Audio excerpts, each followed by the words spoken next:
Welcome students. In today's session we will be learning course of the war. Which war are we learning? The First World War.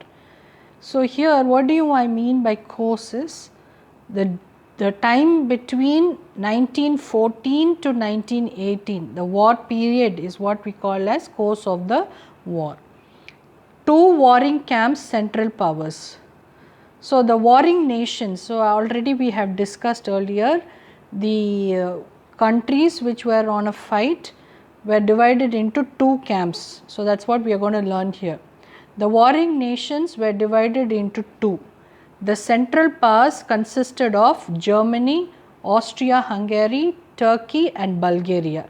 Remember when the beginning of the war, when we learnt causes of the war, under central powers we had three countries, Germany, Austria-Hungary and Italy. Now Italy moved away from that and two more countries have joined here, it is Turkey and Bulgaria. Now what happened to Italy is what we are going to learn in the next line. Italy, which was earlier with Germany and Austria, had left as her attempt to recover Trento in northeast Italy. So Italy was trying to get back Trentino, which was in northeast Italy. So this Trentino was in Italy, but this part was ruled by Austria and Hungary. So you have to keep that in mind. Where Italians lived in majority. So in Trentino, who are the people who lived there? Italians. They lived in majority but remained as part and parcel of Austria-Hungary. So though Trentino belonged to Italy and many people there were Italians, it was still ruled by Austria and Hungary. So here who has to support that? Germany, because we learnt Germany, Austria-Hungary and Italy were the groups. But now who is ruling Italy here at this part? Austria. So who has to come to rescue Italy? It is Germany, but Germany did not support that. It stood as it is. So Italy, it said, okay, I am not going to be in this central power group, I will move away from that. So Italy remained a neutral country when the war broke out. But it decided, but it came out of it, but then it later decided to enter the war. For what reason? Hoping to gain the territory in the northeast. So which is the territory in the northeast? It is Trentino. So Britain, France and Italy, so Italy joined with Britain and France and it signed a secret treaty of London. So secretly they signed a treaty called as the Secret Treaty of London in April 1915. Remember, World War broke out in 1914 and now Italy joins with Britain and France in the year 1915. So whenever there is a treaty, there is an agreement, here Italy talks about by which Italy agreed to enter the war against the central powers.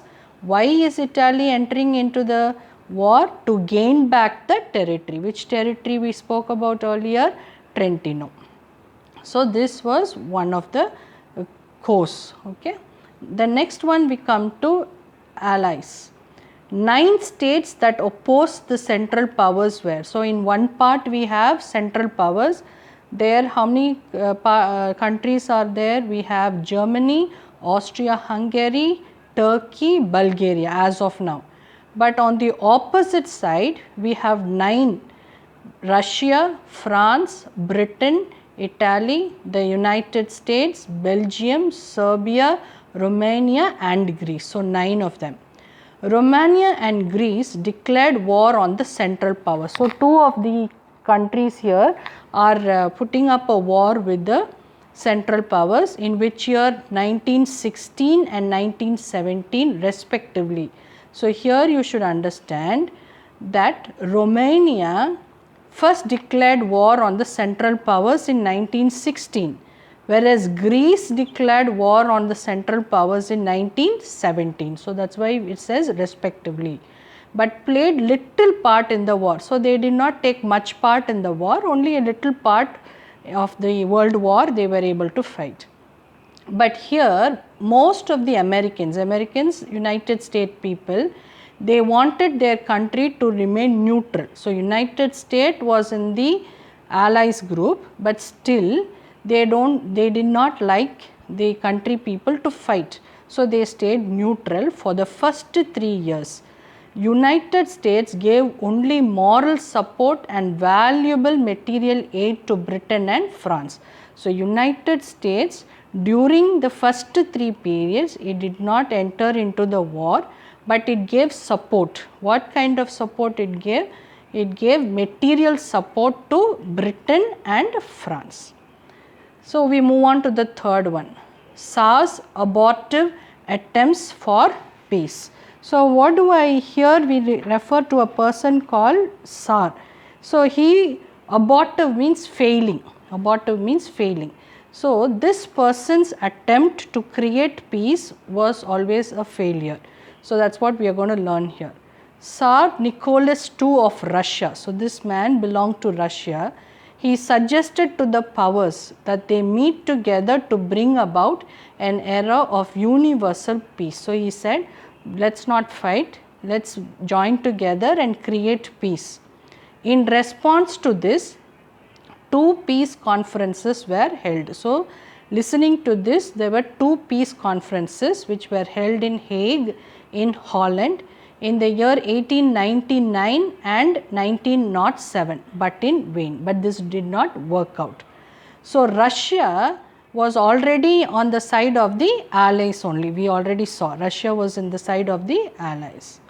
So, here now we come here. Next part is war in western of French front. So, next part French front, what happened in France, that is what we are going to learn here. So, Germany steamrolled and smashed the resistance of the people of Belgium. So, you remember when we studied earlier during causes of the war, Belgium was put down by Germany.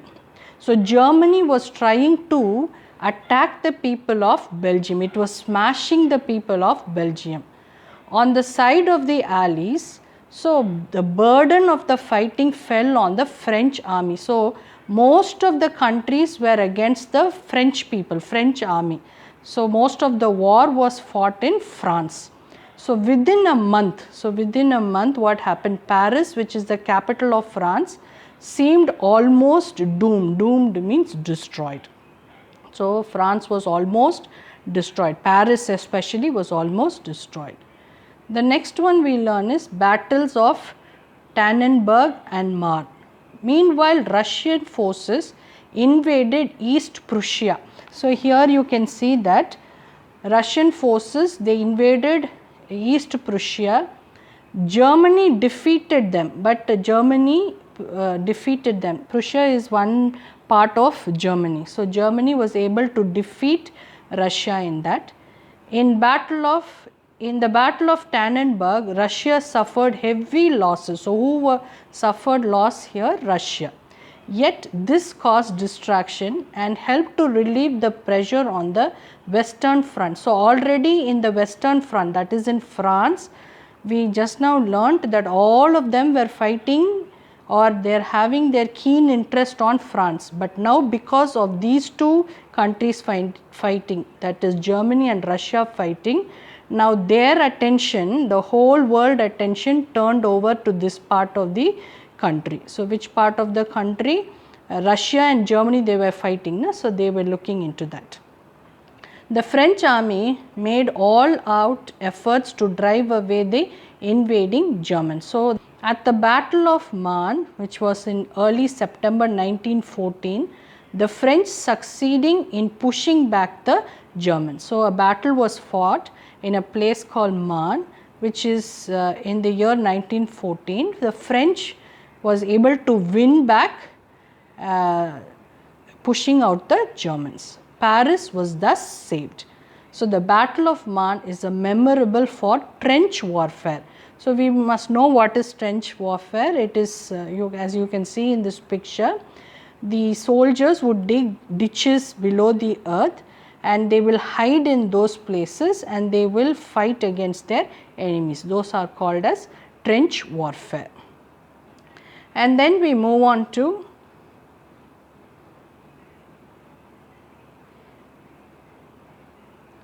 Battle of Verdun. Between February and July 1916, the Germans attacked Verdun. So, here in the year 1916 in July, between February and July, Germans attacked Verdun. So, what is Verdun? It is a place in the French line, fortress. We call fortress is nothing but a, it is like a wall, okay. So, which will protect the French country. So, they attacked that French line. Who attacked? Germany attacked Verdun. What is Verdun? It is a place in France. In the 5-month battle of Verdun, so this battle was fought for 5 months, 2 million people took place. So, how many people fought in this battle? 2 million men took part and half of them were killed. So, half means more than nearly 1 million men were killed. So, the British offensive, against Germans. So, British offensive means they were upset because of Germans, occurred near the river Somme. So, this is another incident.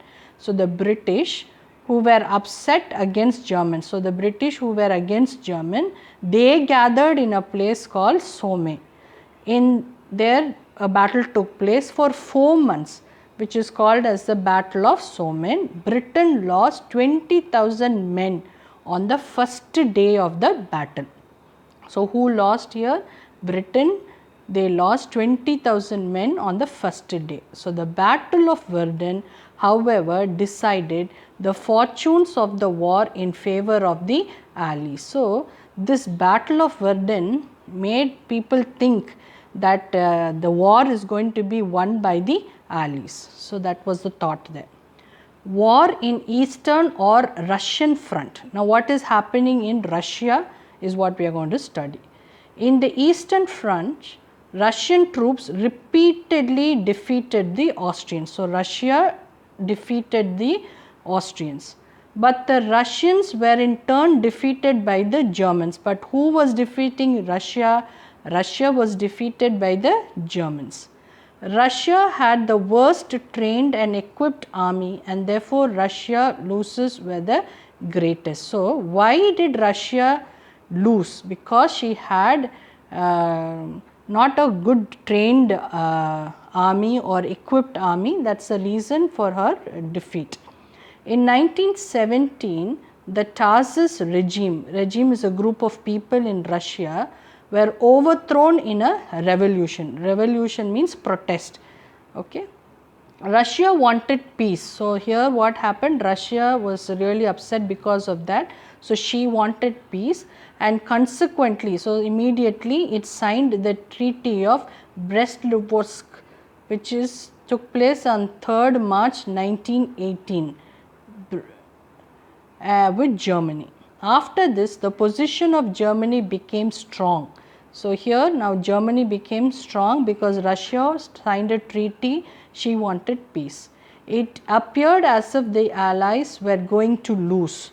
Now, what happened? They had a feeling that Allies were going to lose. However, at this point of time, when the world was thinking that the Allies was going to lose, USA came to their rescue. Rescue means help and played the final role, decisive role in crushing Germany. So, now USA came into the war and she gave a defeat to Germany.